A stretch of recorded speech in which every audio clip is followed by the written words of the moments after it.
Magandang hapon po. 16 na deboto ang nagpapako sa krus ngayong Biyernes Santo sa Barangay San Pedro Cutud, San Fernando, Pampanga.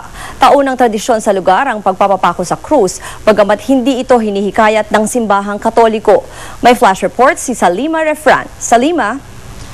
Ruth, dinagsa ng mga deboto at turista ang taunang pagpapako ng krus dito sa Barangay San Pedro Cutud sa San Fernando, Pampanga ngayong Biyernes Santo. Bilang pag-alala at paggunita sa buhay at sakripisyo ng Panginoong Hesus, libo-libo nagsama-sama dito para saksihan ang Via Crucis. Alas 12 ng tanghali na magsimula ang sinakulo. Pasado alas 2 na ito na makarating dito sa kanilang itinayong kalbaryo. Matapos ang 7 last words, agad na pinako si Ruben Enahek, ang Kristo ng San Fernando, sa nakalipas na 25 taon. At matapos ang 10 minuto, agad siyang binaba sa krus at nilapatan ng paunang lunas. Kahit nagkahiwa-hiwalay tayo sa araw na ito, sa ating pananampalataya ay magkaisa naman tayo.